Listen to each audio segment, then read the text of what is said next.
Hello everyone, and welcome back to Hollow Street. In our last episode, we delved into the strange case of the silent orchestra, a phenomenon that left an entire town questioning their reality. Today, we're exploring a story that's both heartbreaking and deeply perplexing, a story that blurs the line between technology and the unexplained. This is the story of the Lost Call. It all began on a crisp autumn evening for a woman named Eleanor Vance. Her life had been frozen in time for 3 agonizing years, ever since her daughter, Lily, vanished without a trace. The police investigation had gone cold, leads dried up, and hope had dwindled to a fragile ember. All Eleanor had left were memories and a collection of Lily's old voicemails, messages she listened to every night just to hear her daughter's voice one more time. One evening, while sifting through old files on her computer, Eleanor stumbled upon the raw audio files of those voicemails. She wasn't a tech expert, but out of a mix of curiosity and grief, she opened one of the files in a simple audio editing program. What she saw on the screen made her heart stop. It wasn't the typical jagged peaks and valleys of a voice recording. Instead, the waveform pulsed in a steady, rhythmic pattern. It looked familiar. With trembling hands, she compared it to a generic image of an EKG readout online. The pattern was unmistakable. It was a heartbeat. Confused and shaken, Eleanor opened another voicemail file, then another. The same pattern appeared in every single one of Lily's messages. It was as if, hidden beneath her spoken words, her very heartbeat had been recorded and embedded into the digital file. This was impossible, wasn't it? Standard phone calls don't capture biometric data. It defied all known principles of audio recording and transmission. How could a simple voicemail contain the rhythm of a human heart? Eleanor's initial shock quickly turned into a desperate, new kind of hope. Could these voicemails hold a clue? Was this some kind of message from Lily? She contacted audio engineers, data specialists, and even paranormal investigators. Most dismissed her claims as a grieving mother's wishful thinking, digital artifacts, or simple pareidolia seeing patterns where none exist. But one young audio forensic analyst, a man named Ben Carter, agreed to look at the files. Ben was skeptical, but professional. He ran the audio through every diagnostic tool he had. He filtered out the background noise, isolated the frequencies, and magnified the waveforms. To his astonishment, Eleanor was right. The pattern was there, consistent and clear across all the recordings. It wasn't just a random artifact. It was a complex, repeating signal that perfectly mimicked the P, Q, R, S, and T waves of a cardiac cycle. He told Eleanor he had never seen anything like it in his entire career. This discovery sent them down a rabbit hole. Was it possible that Lily had found a way to embed this data intentionally? Lily was an artist, not a tech prodigy. The idea seemed far-fetched. Could the phone itself have been modified?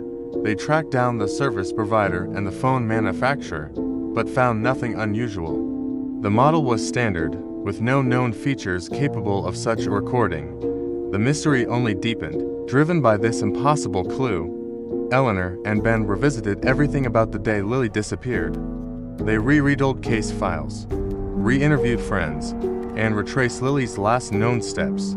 They learned that in the weeks before she went missing, Lily had become fascinated with biosonification, the process of converting biological data into sound or image.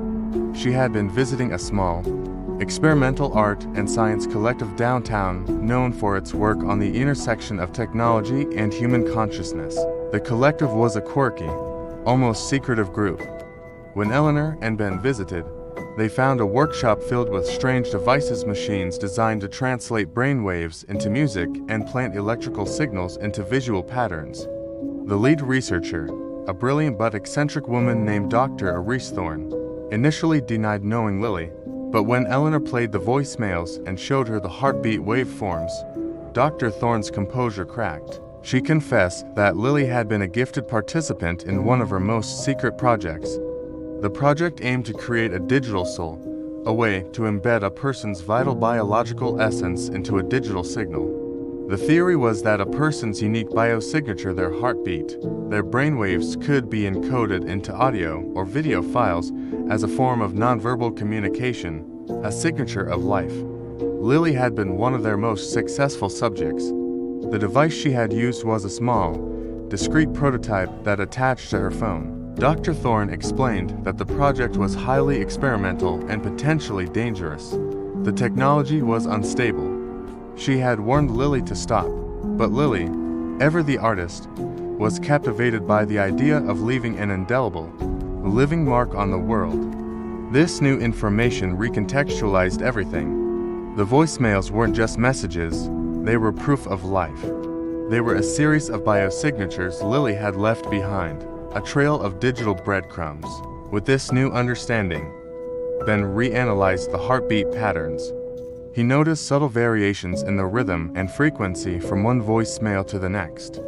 He hypothesized that these weren't random fluctuations. Could they represent something? He began treating the variations as a form of code, almost like a biological Morse code. A slightly faster beat, a longer pause between pulses. He assigned values to each subtle change, working day and night. Ben and Eleanor mapped out the fluctuations across the series of voicemails Lily had left in the week she vanished. The patterns began to form coordinates. It was a long shot, but it was the only shot they had. The coordinates pointed to a remote, abandoned observatory located deep in the mountains, a place Lily loved to go to sketch the stars. It was a place the police had overlooked. As dawn broke, Eleanor and a small police team, now convinced by Ben's incredible data, arrived at the old observatory, and there, in a small, hidden basement room, they found her. Lily was alive. She was weak and disoriented but safe. She explained that she had been trapped after a section of the floor collapsed, her phone broken, with no way to call for help. The voicemails she had left for her mother in the days prior were just casual check-ins, but her experimental device had been running, unknowingly creating the very map that would lead to her rescue. The story of the lost call, a powerful testament to the unbreakable bond between a mother and daughter, a bond that transcended the boundaries of conventional communication.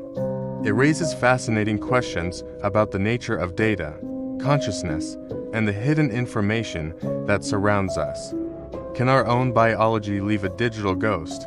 Can a heartbeat tell a story that words cannot? Lily's voicemails did more than just carry her voice. They carried her life force, a rhythmic pulse of hope that echoed through the digital void until it was finally heard. What do you think? Could technology one day evolve to capture the essence of our being in such a profound way? Or was this a one in a billion anomaly, a miracle of science and love? Let us know your thoughts in the comments below. Thank you for joining us on this journey into the unknown. If you found this story as captivating as we did, please hit that like button, subscribe to Hollow Street, and ring the notification bell so you don't miss our next episode. Until then, stay curious.